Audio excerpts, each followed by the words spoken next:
All we are asking is allow them to work in, using their abilities and traits. Yes, let the capable do the work. And trash the think, work, think. Trash the 20th century model of think, work, think men. She has to work 10 times more than a man so that she can have the kind of support that she needs.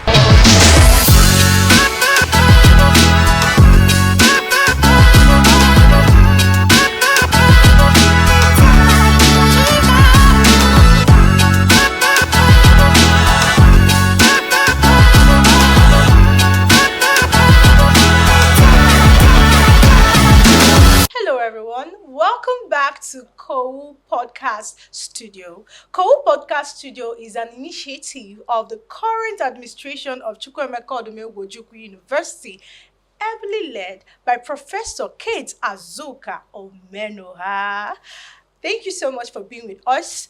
This podcast studio and its initiative is built on the 3V's trajectory, which is values, viability, and visibility. And on this podcast show, we will be dishing lots and lots of values. You better stay with us till the end of this particular section. Thank you so much for being here again, and again.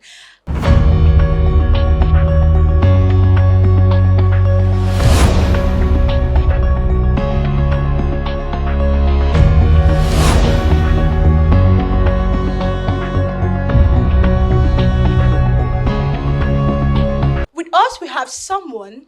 I would go on and on, making this introduction, but I would just say something very few, and I will let you experience her by yourself.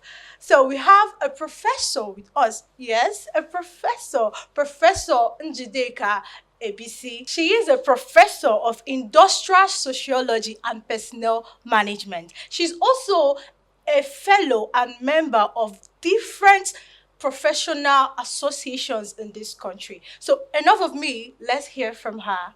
Thank you. Thank you very much. I am glad to be here. Thank you for having me. All right. Thank you so much, thank Ma. you. We are so honored to have you I'm today excited. at the COOU Podcast Studio. Thank So you. if you don't mind, just tell them something, maybe something I've not said already. Oh. A very brief introduction of yourself. Yeah, you've said it all. A professor of industrial sociology and also a gender advocate. And I've run some NGOs that cater for women and youth development. So I think being the director of gender also is somewhere that's something that I've done so many years, something that I dream to be a proponent of equality. Someday where we have an egalitarian society where everybody will be speaking on equal grounds, not by virtue of your gender. Thank you very much for having me. Thank you so much, Thank Ma. you. Once again, congratulations. Thank you. Director, Ma. Thank you. Thank you so much for Thank you. honoring our invitation. Thank you. So, a quick one. How does it feel with the new appointment as the director of the Gender Studies Directorate of this university? How does it feel? How you've done so much already. You've worked it out. You worked for it. It's not just magic. It didn't just happen in a day. So how does it feel like this endeavor being crowned? And just tell us how it feels. Well, it feels exciting, and also there's so much work. Why do I say so? It's not just because it's a center. It's a center that is strategically situated to ensure equality in the society. So when you are speaking from the gender perspective, people already have their own, thinking. People already have their, what they feel about this same discussion. But I'm glad the conversations have been on over time. People have been saying a lot. In fact, I watch and listen to 8.5 every morning of ABS. What are they talking about? Same equality, same issues concerning women, issues concerning men. There is no, gender specific thing about anybody, anything. It's about how the society can be better for both gender. We are not talking about just purely women, because what people do when they hear about gender, what comes to their mind is, oh, these people are talking about women. No, it's not just about women. It's about both gender. We are asking and saying that the voices should continue to sound, so that there will be free space, there will be safe space for everybody. The globe is too much to contain both gender. So let no gender make it so, make it look like the world is for a particular gender. We need to have a free space for everybody to thrive. Thank you very much. She said the globe is too big for both gender. It can contain both the female and the male gender. Thank you so much for that insightful answer, Ma. So that takes us to this conversation deeper.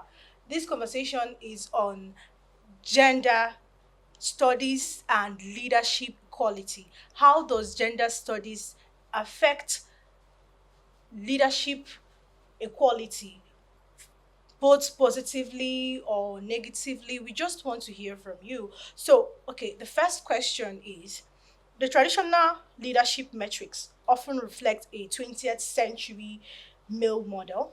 So, how can we redefine the executive presence to embrace diverse gender expressions without compromising professionalism?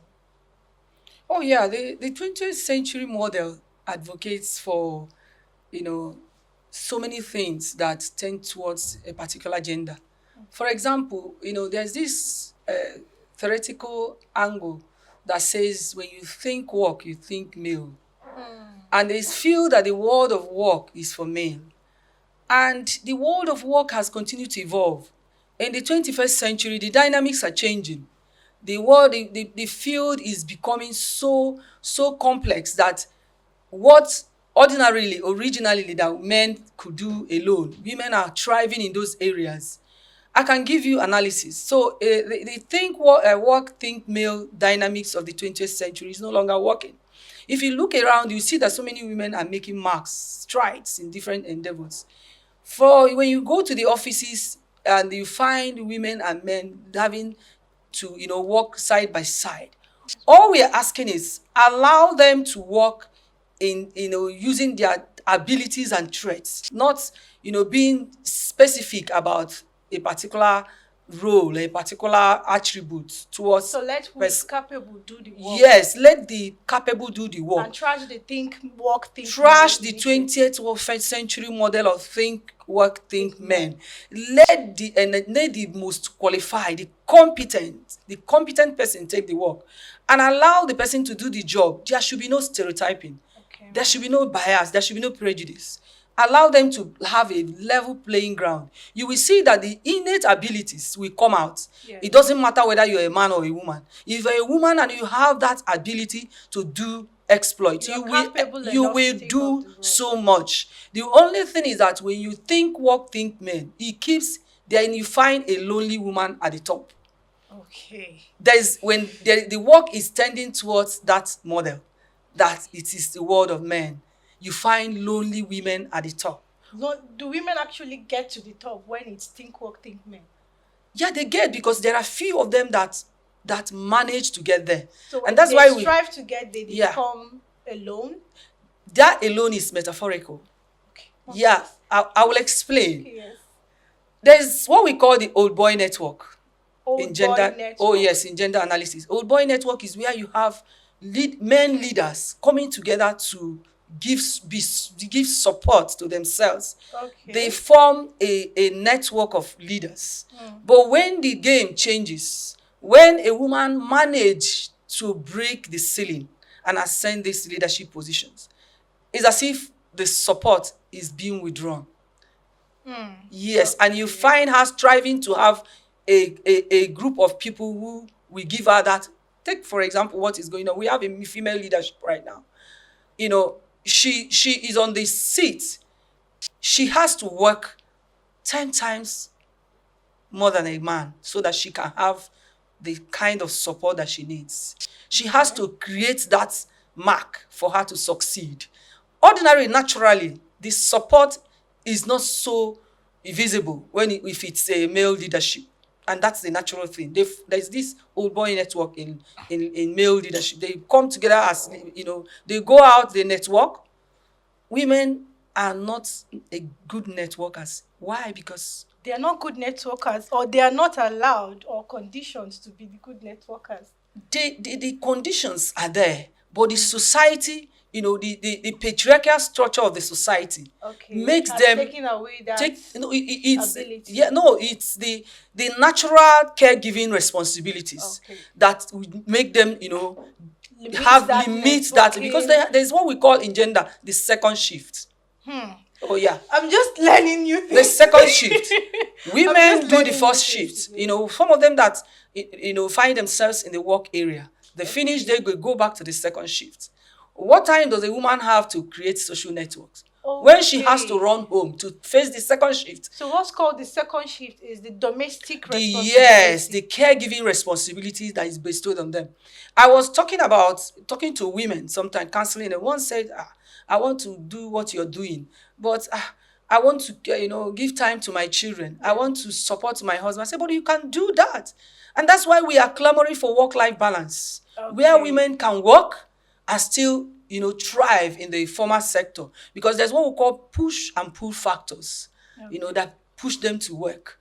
They need to augment the economic status of their families. They also need to do the second shift. So they have to be a balance. But when they come to the office and it becomes toxic, and that's when we have the lonely women at the top. Because sometimes you find that their cheerleaders may also not be your fellow women. It might be men. It might be men.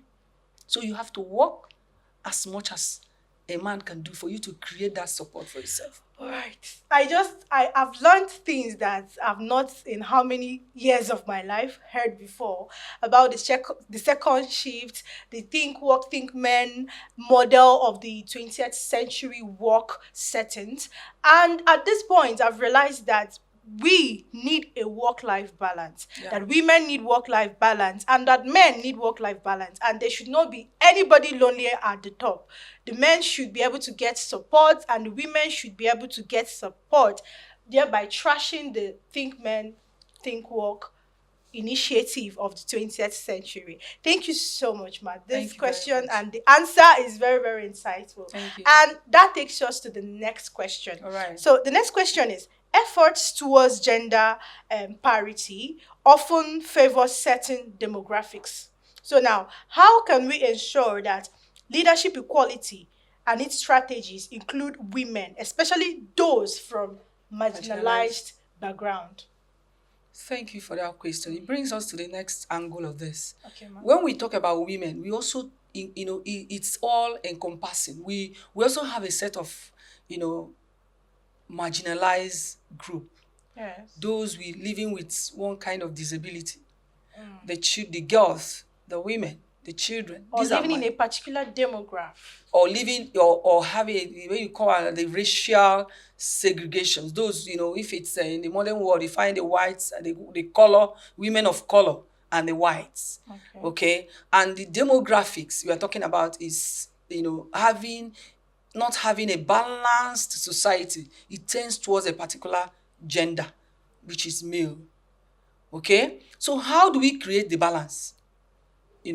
How do we do that? We have to have an all-inclusive work environment, all egalitarian system, a process that creates balance. Not, because the problem with inequality and, imbalance in power relations, it didn't start today. It's institutionalized. It is embedded in the culture. The culture that says a woman should be under a man originally, and the society has taken it to another dimension, to not to create that level playing ground for them to thrive. So you see that these dynamics of these demographics keeps reoccurring, pushing this towards a particular sect, which is the male.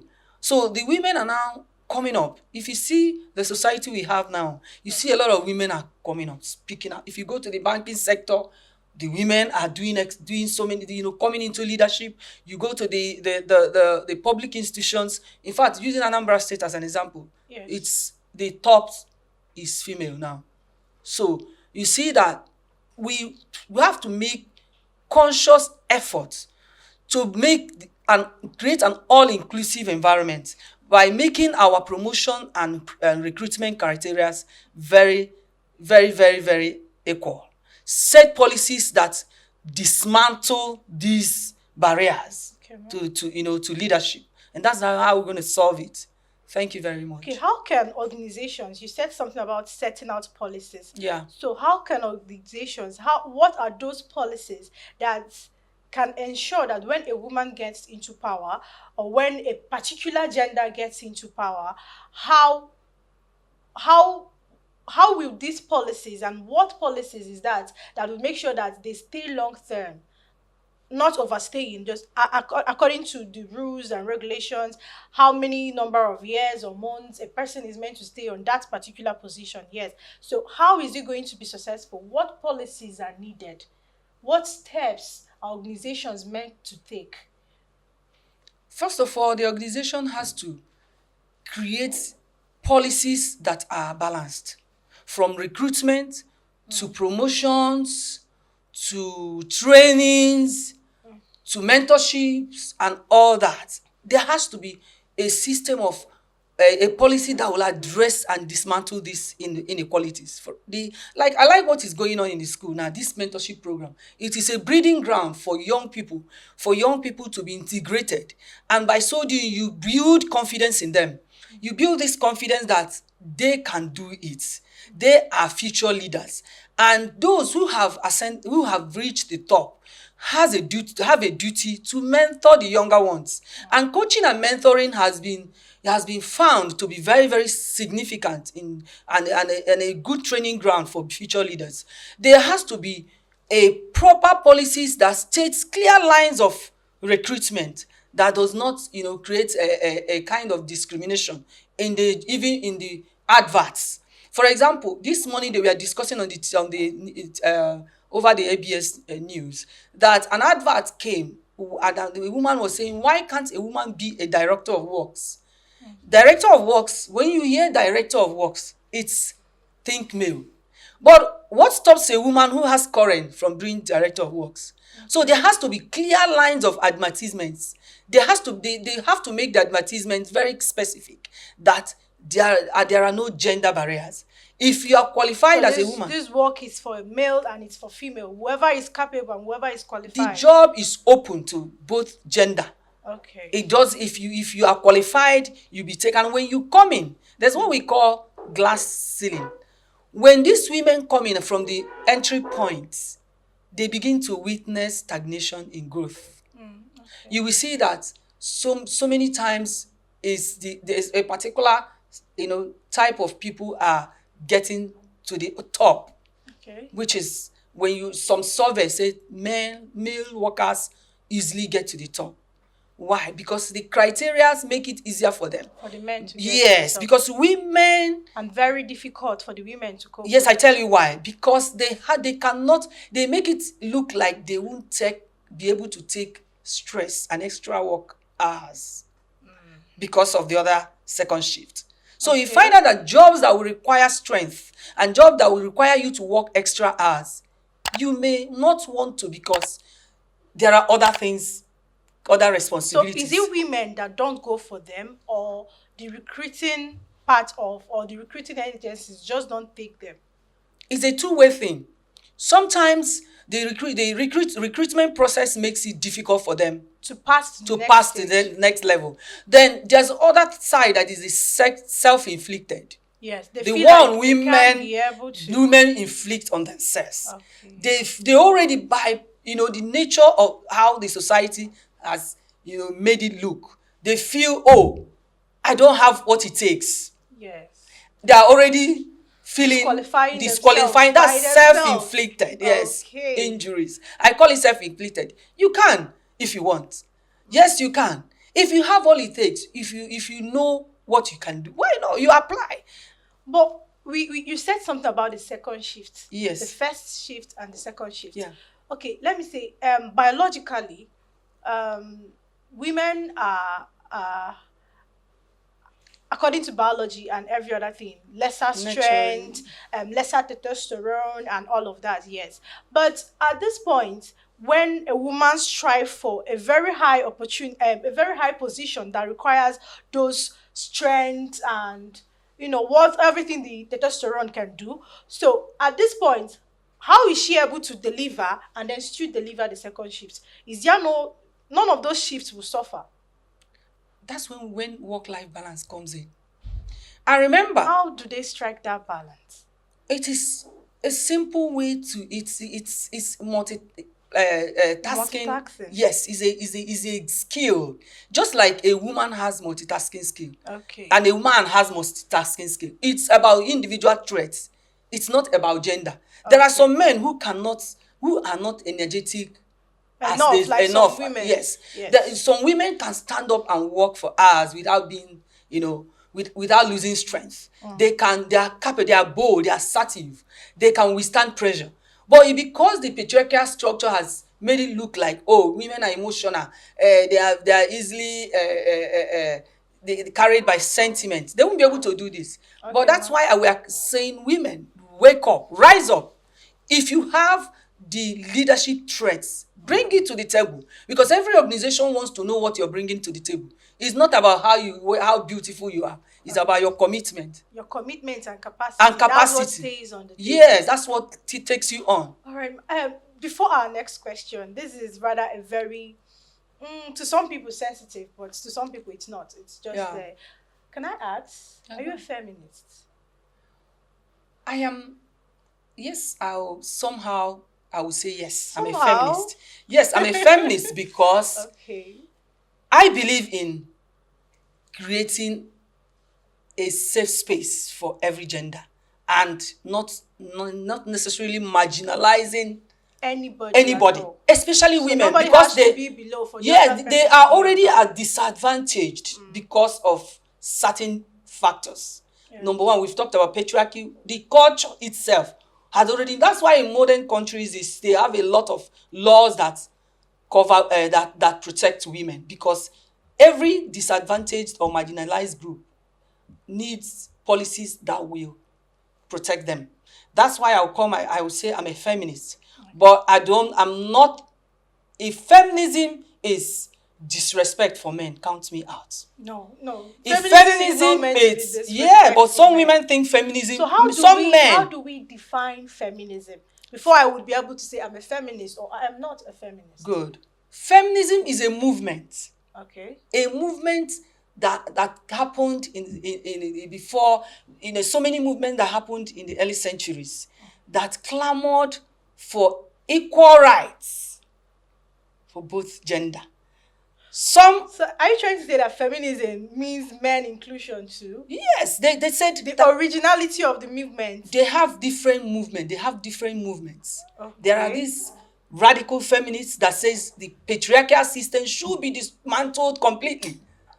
That Okay. we cannot allow patriarchy to keep suppressing women, because patriarchy is just a system that, Ma, you just said something. There is a yes, part that says patriarchy can survive, and there is one that is saying patriarchy should not survive. no, it's not like patriarchy should survive.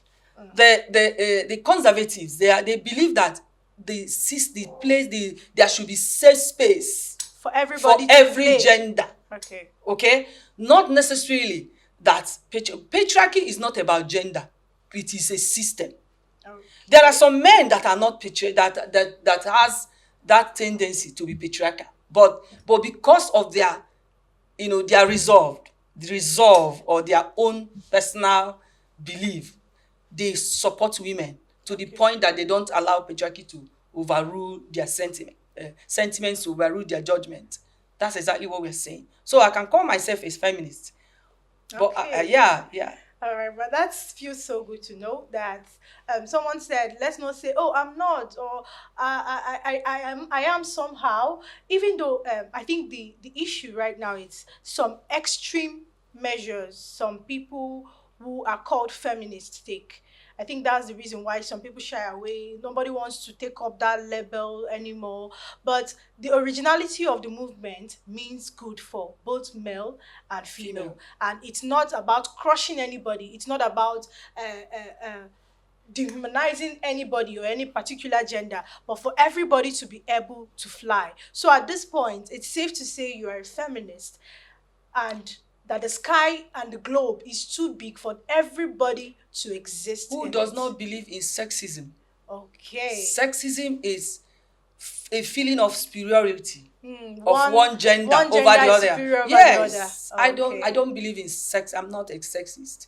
I believe that those structures should be dismantled to allow organizations to thrive. But I be also clamor for safe space for women. Remove sexual harassment in the office Okay. and allow them to freely thrive. Not just in the office. What In about the in academic sector? every Every sphere, sector. sphere of life. All right. Let there be the sexual harassment is not just towards a particular gender. Do you women sexually harass men? Do you know that? Yes. I saw a clip of a woman sexually harassing a young boy of about, I think, between 12 and 15 recently. Yes, I think it's 15. 15, Yes, yeah. I saw When that news on leaders, them last women month. are leaders are at the top. You have to manage your, your corporate, how do I put it, space very well in such a way that there has to be complete, ethical standards at the core. Okay, You're dealing with somebody, deal with the person on the basis of work, not emotions. And that's why bureaucracy advocates for removing emotion from official interests. Take off bias, and everybody will thrive. Thank you so much, Ma, for your Yeah. answers. So, one more thing. Yes. What are those tactics, those metrics that should be used to dismantle gender inequality in leadership?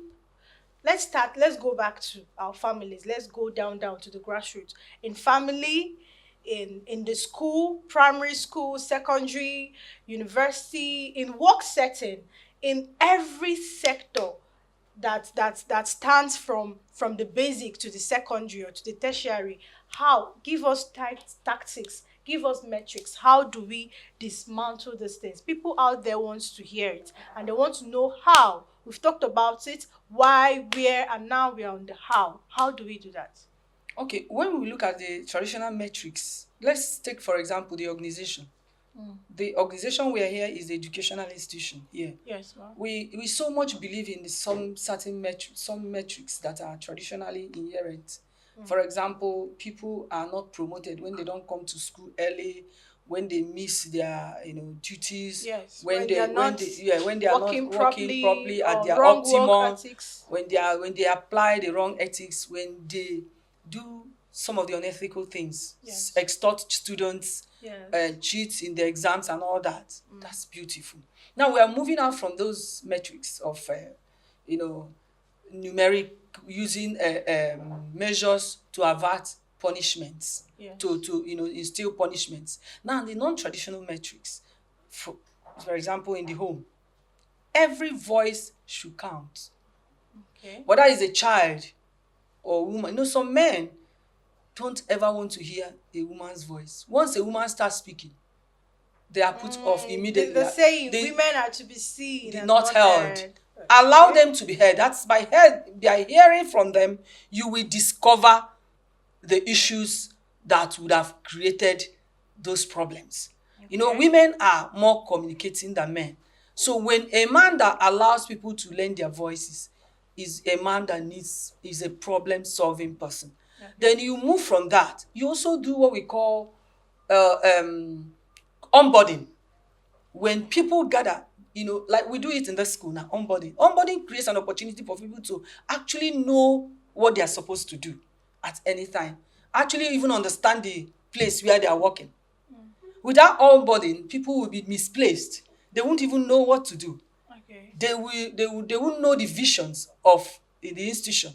But when you integrate them into what you're doing in the first instance, you will see that everybody will, work together. So first of all, fair hearing, onboarding, and integration. Yes, and an all-inclusive system. If you go to the villages, people, they take decisions without the women. They go to community meetings, men take decisions and inform them. Sometimes you see them agitating that these decisions are not good for them. Yes. So, but if you are taking any decision that concerns Let it be people, holistic. let it be holistic, let it be all-inclusive. Let there be representation.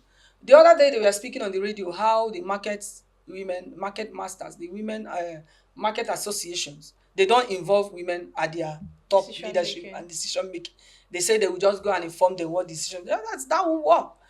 People have to be integrated into the system, and there has to be metrics that will create equality. What is good for the geese is also good for the gander. Gander. You cannot pay a woman engineer 20,000 and pay a man engineer 50,000. There has to be a good system. I recently heard that such practice is still going on. Disparity in wages. Yes, where men are earning paid more higher on the same for occupational role. for the same number of hours. They call it, this better. A woman was supposed to be promoted to a position of a director. They say, she's too quiet. Okay. Now they are using her appearance to judge her. She's too quiet. She cannot. But quiet men do lead too. Yeah, that is the disparity we are talking about. But when the metrics for measurement is not balanced for both gender. So there should be a balance. Yes, if the woman is leading, they create standards that are so up there for her that she has to work. But if it's a man, there are some level playing ground loopholes. Oh, that's now our guy now. Do you understand? Now our guy now. So that's basically what we are saying. So if we, make the world a better place for all gender, an inclusive world where everybody, if you're head of department, a woman, let all the men support you. Yes. If you're head of department, a man, let all the women support you. And let women learn to collaborate. Let them stop competing, because sometimes that's another angle to be. Our unhealthy competition. Are you trying to say women fight women in power? That's what they do. But it's a natural thing. But we are saying that's why we call it feminist. I call myself feminist because it is a movement. We have started lending the voice. Okay. Let the conversations be on, so that nobody should shy away from it or call it overly sensitive. Yes, we better talk about it. That's where fair hearing comes in. That's it. All right. Thank you so much, Ma. We really loved having you here today with us, and we've learned a lot. I've learned words that I've never heard my whole life, and I know every other person watching have heard from her as well. So Professor Ebisi is saying that for a very healthy, balanced work life and space environment for everybody, there should be fair hearing of everybody, of both gender. There should be inclusion. There should be onboarding where everybody is integrated into the same organization they're working for respectfully. And then as well, there should be a holistic decision-making system where everybody is involved in the decision-making. Thank you so much. So, Ma, what do you have to say to everybody watching this? Should they keep watching COOU Podcast, or should they just stop? COOU Podcast is an interesting place to be. Keep watching. It's we are evolving. The visibility is on. Yes, ma'am. Nothing can dim our lights. We have come to stay, and we will keep pushing it there. We'll get to CNN someday. Thank you so much. So keep watching COOU, and do not forget to follow COOU on all social media platforms. Subscribe to our YouTube channel. Turn on the notification button so you'll be the first to know once we drop a video or anything we drop. You'll be the first to know. Like, comment, share your opinions. We learn from them. We get to make things better from there. Thank you so much for staying with us till the end, and we'll see you next time. Thank you.